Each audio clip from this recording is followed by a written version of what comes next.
And I now give the floor to the distinguished representative of the Russian Federation.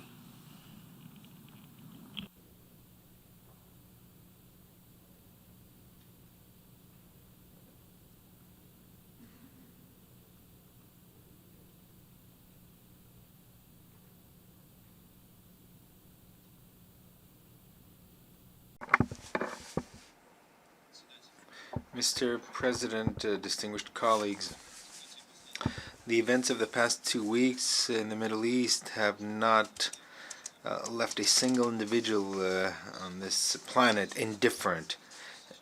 Everyone has felt pain in their hearts over the human suffering and the hopelessness of this situation. And each side seems to hold the other responsible for its worsening, while peaceful civilians continue to die. It's become even more clear that in conditions of the unresolved Palestinian question, any provocation, the smallest spark can lead to a large-scale confrontation.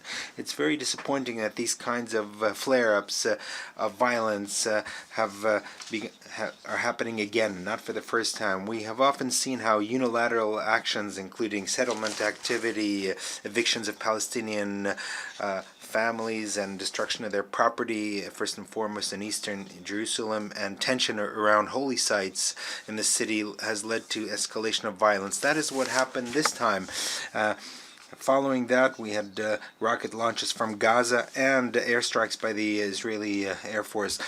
Children are dying, buildings are being destroyed, infrastructure destroyed. The population of Israel and the Palestinian territories can no longer sleep in peace. We need to immediately institute a ceasefire and stop the bloodletting. We call on both sides to adhere to the norms of international humanitarian law and not to allow victims among the civilian population. We'd like to stress that in this part of the Middle East, including the deterioration of the Israeli-Palestinian relations, has a direct impact on the security of Russia and could lead to an escalation regional in scale and destabilize the entire region. This is why we have been actively working with all interested actors bilaterally, first and foremost with Israelis and Palestinians and their neighbors in the region. We note the particularly important role of the Jordanian monarchy with regard to Islamic holy sites in Jerusalem. Their status quo must be maintained. We greatly value our relationships with Israel and with Palestine. We understand the complexity and the multifaceted nature of this situation. However, we believe that these two states can live in peace without threatening each other. We believe in the possibility also of peace between Israel and all Arab states. We believe that it is essential to take urgent measures to launch a direct dialogue between Palestinians and Israelis. It is precisely in the course of direct negotiations that the sides should resolve fundamental issues of final status, including the status of East Jerusalem. It's essential to ensure the rights and freedoms of believers to carry out their religious rights in the cradle of the three monotheistic religions. We'd like to stress that there is no alternative to a political solution to the existing conflict.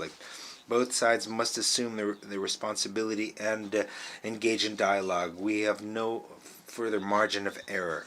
The current escalation on the ground clearly shows that attempts to impose unilateral solutions that don't take into account all the interests of all the sides cannot lead to a comprehensive stabilization in the Middle East. We have gotten an illustration of the danger of retreating from a commitment to a negotiation process based on a two-state principle that is based on the resolutions of the Security Council and the General Assembly. That basis has a very set of concrete steps that we all know.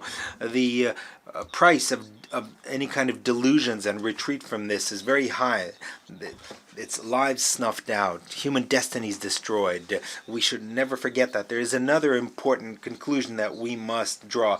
The normalization of relations between Israel and Arab states, while important by itself, cannot lead to a comprehensive stabilization in the Middle East if we ignore the Palestinian question. As I said, Russia and other countries are making significant efforts to achieve de-escalation. Just a few hours ago, we've heard reports that an agreement on the ceasefire appears to have been reached. we would very much like to see that ceasefire become a long-term one. We are convinced and constantly state this, that to find a sustainable solution to the current impasse can only be done through collective action. In particular, we're in favor of activating the work of the Middle East Quartet. We are proposing to immediately hold a ministerial meeting of the Quartet to de-escalate the situation and create an atmosphere of trust. In order to take into account the views of all the interested parties, we also propose to hold a ministerial meeting of the Quartet in an expanded format that includes regional states. We are convinced that that this initiative will directly contribute to resuming the peace process. Another essential component of the Palestinian-Israeli peace process is overcoming the division within the Palestinian ranks. We are ready to continue to contribute as necessary to this process together with other interested parties, and first and foremost with our Egyptian friends.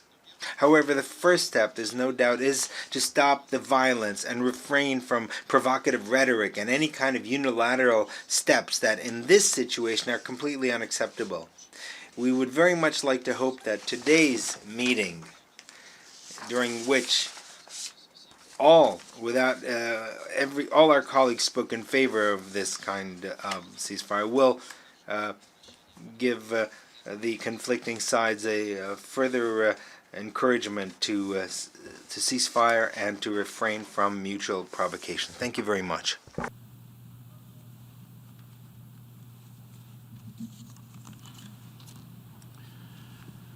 I thank the distinguished representative of the Russian Federation